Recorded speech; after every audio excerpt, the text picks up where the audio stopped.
பொதுவாக தமிழக முதலமைச்சர் பல்வேறு முன்னெச்சரிக்கை நடவடிக்கை மேற்கொண்டு வருகிறார்கள். இன்று காலை கூட அதற்கான ஆய்வுப் பணிகள் மேற்கொள்ளப்பட்டிருக்கிறது.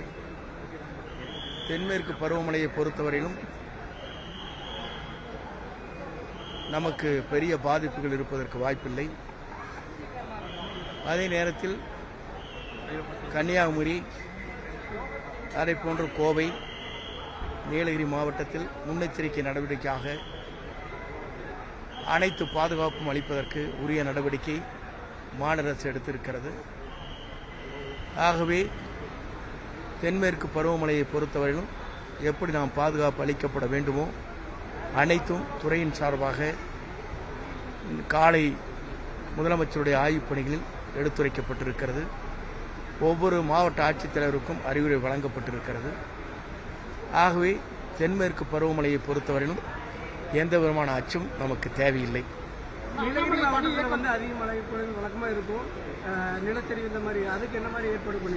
எங்களை பொறுத்தவரை நிலச்சரிவுக்கு என்ன காரணம் என்பதை ஆய்ந்து வருகிறோம்.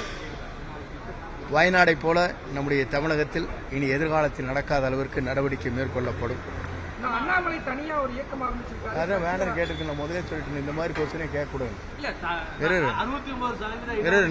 நான் ஒன்றும் சொல்லிடுங்க, நான் சொல்லி முடிச்சிடுறேன். அதெல்லாம் வெவ்வேறு கொஸ்டினே கேட்கக்கூடாதுன்னு சொல்லியிருக்கேன். உங்கள்கிட்ட கேட்கணும் இருங்க, நான் சொல்லிருங்க. அதுக்கெல்லாம் நான் பதில் சொல்ல முடியாது. இல்லை நான் சொல்லல, இருங்க நான் சொல்லிருங்க, இருங்க நான் சொல்ல வரைக்கும் கேளுங்க. நீங்கள் ஒன்று கேட்டுட்டு காலையில் அமைச்சரவை கூட்டம் நடைபெற்றது.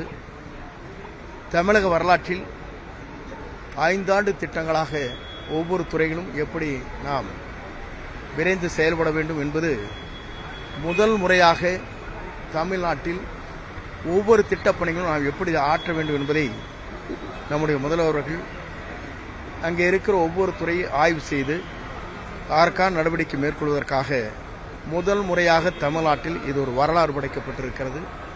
துறையின் வாரியாக 5 ஆண்டு காலத்தில் நாம் என்ன சாதனை படைக்கப் போகிறோம், மக்களுக்கு என்ன விழிப்புணர்வு, அங்கே மக்கள் எதிர்பார்க்கின்ற அனைத்து பணிகளும் நிறைவேற்றுவது எப்படி என்பதை இன்று அமைச்சரவை கூட்டத்திலே நிறைவேற்றப்பட்டிருக்கிறது என்பதை மகிழ்ச்சியோடு தெரிவித்துக் கொள்கிறேன்.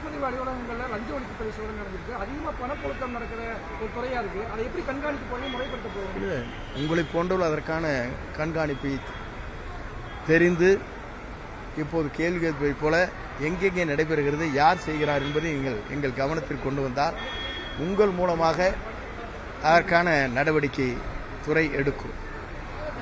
நீங்க கேள்வி மட்டும் கேட்டு போயிட்டு இருக்காதீங்க. நீங்க எல்லாரும் இந்த கேள்வி கேட்கறத விட்டுட்டு எங்கே தவறு நடைபெறுகிறதோ அந்த தவறை நீங்கள் சுட்டி காட்டினால், அதுவும் உங்களை போன்ற மீடியாக்கள் சுட்டி காட்டினால் உரிய நடவடிக்கை மேற்கொள்வதற்கு ஏதுவாக அது அமையும். ஏதோ அங்க நடந்து இங்க நடந்து சொல்லிட்டு போயிட்டு இருக்க கூடாது. இல்ல ஒரு பிரச்சனையும் இல்லை. வந்து 20 நாளுக்குள்ள என்ன பிரச்சனை வந்துச்சு உங்களுக்கு? என்ன வந்துச்சு உங்க வீட்டில்? என்ன கஷ்டம் சொல்லுங்க. உங்க குழந்தை இல்லை, சும்மா ஏதோ ஒரு கேள்வி கேட்கக்கூடாது. அது எல்லாருமே நம்ம சொன்னதே அதுதான். 6 மாத காலத்திற்கு எதிர்கட்சிகளே சொன்ன வார்த்தைகள் அதுதான். 6 மாத காலத்திற்கு இந்த அரசு தன்னிச்சையாக செயல்பட வேண்டும், அதற்கு பிறகுதான் நாங்கள் கேள்வி கேட்போம் என்று சொன்னார்கள். உங்களை போன்ற ஒரு கேள்வி கேட்பது வேடிக்கையாக இருக்கிறது.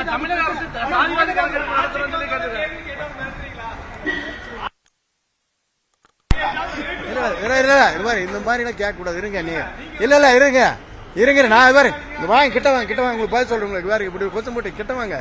இல்ல கிட்ட வாங்க, இருங்க கிட்ட வாங்க, நாங்க பதில் சொல்றேன். என்னன்னா யாரையும் மிரட்டவே இல்லை. யாரும் மிரட்டணும்ப்போ? இல்ல நான் சொன்னது என்ன, இல்ல சட்டம் ஒழுங்கு இருங்கப்பா. இப்போ எத்தனை நாள் ஆச்சு? கடுமையான நடவடிக்கை எடுத்திருக்குமா இல்லையா? இப்போ இருங்க நான் இல்ல கேளுங்க, இருங்க நான் சொல்றது கேளுங்க. இந்த பகுதியில் நடைபெற்ற இந்த குற்றத்திற்காக கடுமையான நடவடிக்கை எடுக்கப்பட்டிருக்கிறதா இல்லையா? உடனடியாக அவர்கள் குண்டர் சட்டத்திலே அவளை கைது செய்யப்பட்டிருக்கிறது. 24 மணி நேரத்தில் அதற்கான நடவடிக்கை மேற்கொள்ளப்பட்டிருக்கிறது. ஆகவே நீங்க பொதுவாக சொல்லக்கூடாதுங்கிறது எங்களுடைய வேதனை. ஏன்னா இருங்க, உரிய நடவடிக்கை நாங்கள் மேறல. நாங்கள் மிரட்டுற துணி எங்ககிட்ட கிடையாது. நாங்கள் ரொம்ப சாஃப்ட் நேச்சர். வேற அப்போசிஷன் வருங்க நான் சொல்ற கேளுங்க, இருங்க அப்ப இருங்க.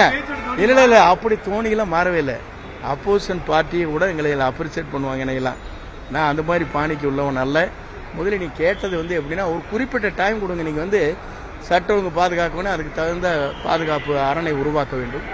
நீங்கள் இருங்க அது மாதிரி ஒவ்வொன்றும் படிப்படியாக இப்போ முதலமைச்சர் செஞ்சுட்டு வர்றாரு. செய்யறதுக்கு ஒரு ப்ரீத்திங் டைம் கொடுக்கணும் இல்லையா? நீங்கள் ஒரு வீட்டுக்கு வீடு புண்ணியாத்தினி பண்ணிட்டு வீட்டுக்கு போனால் எவ்வளோ நாள் ஆகுது, போய் செட்டில் ஆகுது. அதுக்கே நீங்கள் மாதக்கணக்கு ஆகுது. நீங்கள் கேள்வி கேட்குறது சுலபம், ஆனால் பதில் சொல்றது எங்களை போன்றவர்களுக்கு இருக்கிற கஷ்டங்களை நீங்கள் உணர வேண்டும்.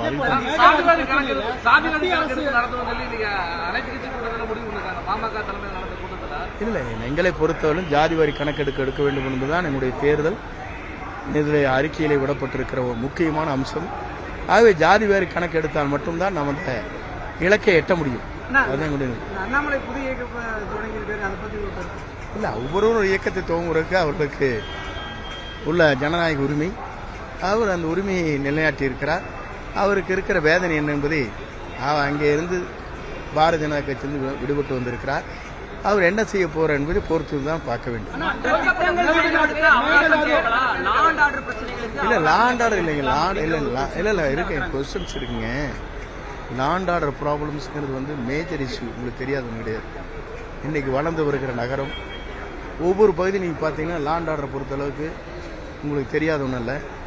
இன்றைக்கு போதைப் பொருட்கள் நடமாட்டம் இதெல்லாம் தடுத்துட்டு இருக்கிற ஒன் பை ஒன்னா தானே செய்ய முடியுங்க. அதற்காக வேண்டிய நடவடிக்கை எடுக்க. ஒருத்தர் வந்து ஒரு வீடு வந்து ஒரு பங்களா வந்து ஒரு காட்டுக்குள்ளே கட்டிட்டு இருந்துச்சுங்க, அவருக்கு எப்படி பாதுகாப்பு கொடுக்குறங்க? எப்படி கொடுக்க முடியும்? நீங்களே சொல்லுங்க. ஒரு வீட்டை தனியாக கட்டி ஒரு இடத்துல இருக்கிறாரு, அது மாதிரி இடங்களில் இருக்கிற இடத்துக்குலாம் அதுக்கு எப்படி நான் வந்து இங்கே கேமரா வைக்கிறது, எப்படி அந்த ரூட்டில் மூவ் பண்ணுறாங்க அப்படிங்கிறலாம் ஒன் பை ஒன்னா தான் பண்ண முடியும். ஒரு அரசு வந்ததற்கு பிறகு பல்வேறு இது போன்ற குற்றச்சாட்டுகள் வருகிற போது அதை எப்படி நிவர்த்தி செய்யலாம் என்பதுதான் இந்த அரசு கூர்ந்து கவனித்து அந்த பணிகளை மேற்கொண்டு வருகிறது. மேகதாது பிரச்சனை இல்லை, மத்திய அரசுக்கு அனுமதி வாங்க, தமிழக அரசுக்கு அனுமதி வாங்க வேண்டாம் அப்படின்னு இல்லை, தெளிவாக நம்முடைய முதலமைச்சர் அவர்கள் பாரதமனை சந்திக்கின்ற போது காவிரி நதியிலே இருக்கிற நீரை மேகதாது அணை போன்ற அணைகளை கட்டுவதை தடுப்புத்தே தீர வேண்டும், அதற்கான உரிய சட்ட நடவடிக்கை மேற்கொள்ள வேண்டும் என்று கடிதம் வழங்கியிருக்கிறார். இந்தியா கூட்டணி கூட்டத்துக்கு இல்லை அது ஒன்றும் பின்னால்தான் நீங்கள் அதுக்குள்ள வந்து எனக்கு இப்போதான் இதுவரைக்கும் இந்திய தமிழ்நாட்டில் நடைபெறாத ஒன்று கூட்டணி மந்திரி சபை என்பது இன்றுதான் உருவாக்கப்பட்டிருக்கிறது. அந்த கூட்டணி நாங்கள் என்ன தேர்தல் வாக்குறுதிகளை தந்தோமோ அந்த வாக்குறுதிகள் இப்போது நிறைவேற்றப்பட்டிருக்கிறது. ஆகிய கூட்டணி மந்திரி சபையில் காங்கிரஸ், அதே போல விடுதலை சிறுத்தைகள், அதே போல இந்த இந்திய முஸ்லீம் லீக் எல்லாம் இடம்பெற்றிருக்கிறது. ஆகவே எங்களை பொறுத்தவரையும் திறந்த மனதோடு இருக்கிறோம் என்பதற்கு இதெல்லாம் ஒரு எடுத்துக்காட்டு. ஏன் என்று சொன்னால் நாங்களே அதற்கெல்லாம் பதில் சொல்வதை காட்டிலும் எங்களுடைய கூட்டணியில் இருக்கின்றவர்கள் அதை நேரடியாக தெரிந்து கொள்கின்ற வாய்ப்பு நாங்கள் உருவாக்கப்பட்டிருக்கிறோம். கூட்டணிக்கு பேரு தமிழ்நாடு சமூக நீதி முற்போக்கு கூட்டணி அப்படின்னு சொல்லி பேர் ஏதாவது வச்சிருக்காங்க? அந்த மாதிரி ட்விட்டரில் வந்தது வேறு, அந்த மாதிரி எந்த பெயரும் வைக்கவில்லை. முதல்வர் வந்து தாவேக்கா மட்டும்தான் போட்டினாரு. இன்னைக்கு வந்து புதுசா ஆரம்பிச்சுக்கிற அண்ணாமலை அமைப்பு இருக்கிறவங்க வந்து அண்ணாமலை அமைப்புக்கும் டிவிக்கே தான் போட்டின்னு சொல்றாங்க. அது அவருடைய கருத்து.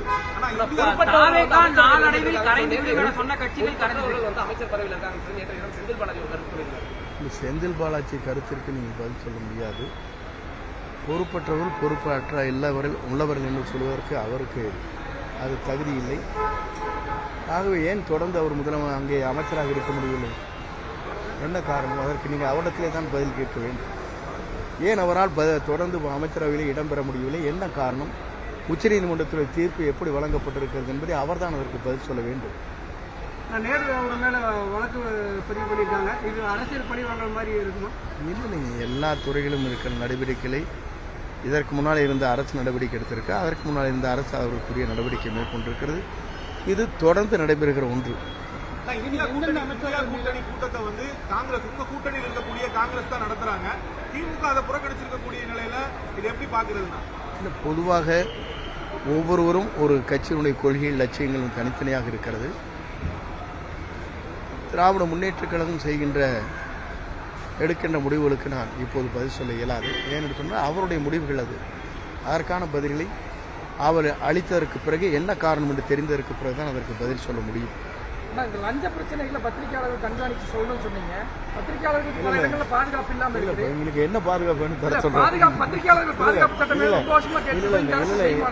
உறுதியாக இது போன்ற நல்ல காரியங்களை செய்கின்ற உங்களை போன்றவர்களை ஊக்கப்படுத்துவதும் பாதுகாப்பு அளிப்பதும் அரசுடைய தலையாய கடமை.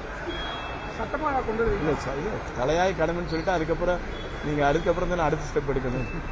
அவர் கேட்டார் என்னங்க அன்னைக்கு பதில் வேறு இன்னைக்கு கொஞ்சம் வித்தியாசம் சொல்கிறேங்க.